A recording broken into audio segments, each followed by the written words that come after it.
ஓம் சாந்தி.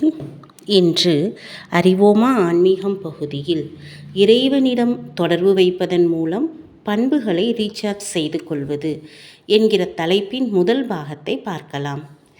இறைவன் ஒரு அழகான மற்றும் உயர்ந்த ஆத்மாவாக இருக்கிறார். அவர் ஆன்மீக ஆற்றலின் சூரியனை போன்றவர்.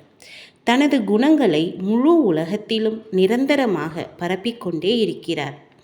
நாம் அனைவரும் அவரை நினைவு செய்வதற்கான காரணம் அவர் மீது நமக்குள்ள அன்பு மட்டுமல்ல, நம்மை அவருடைய பண்புகளால் நிறைத்து கொண்டு நம்மை முழுமையானவர்களாகவும் அழகானவர்களாகவும் ஆக்கிக் கொள்வதற்காகவும் தான்.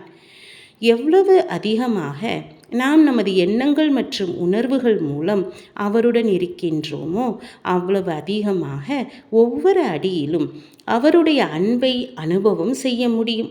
மேலும் அவருடைய குணங்களாலும் நாம் அதிகமாக நம்மை நிறைத்து கொள்ள முடியும். ஒவ்வொரு மனித ஆத்மாவின் உயர்ந்த குறிக்கோளாகிய தூய்மை மற்றும் தெய்வீகத்தன்மையையும் அடைய முடியும். அத்துடன் இறைவன் தன்னுடைய வைப்ரேஷன் மற்றும் ஞான வார்த்தைகள் மூலம் நமக்கு கூறுகின்ற அவருடைய எண்ணங்கள் மற்றும் உணர்வுகளை புரிந்து கொள்வதன் மூலம் அவருடன் அழகான உறவை உருவாக்கி கொள்ள முடியும். தியானம் செய்யும் நேரத்தில் இறைவன் நமக்கு கொடுக்கின்ற காந்த ஈர்ப்பு விசையின் அனுபவமானது அவரிடம் உள்ள குணங்களின் சுரூபமாக நம்மை ஆக்குகிறது. மேலும் வாழ்க்கையின் ஒவ்வொரு செயலிலும் லேசாகவும் மகிழ்ச்சியுடனும் இருக்க வைக்கின்றது. அன்பு, அமைதி, மகிழ்ச்சி, சக்தி, தூய்மை, ஆனந்தம், ஞானம் என்கிற 7 குணங்களின் கடலாக இறைவன் இருக்கிறார். நாமும் இந்த 7 குணங்களில் நிறைய வேண்டும் என்று அவர் விரும்புகிறார். நாம் அவரைப் போல இந்த குணங்களின் கடலாக ஆக முடியாவிட்டாலும் கூட இந்த குணங்களின் மாஸ்டர் கடலாக அல்லது அது போன்ற குணங்களில் அவருடைய குழந்தைகளை நிறைந்தவர்களாக ஆக்குகின்றார்.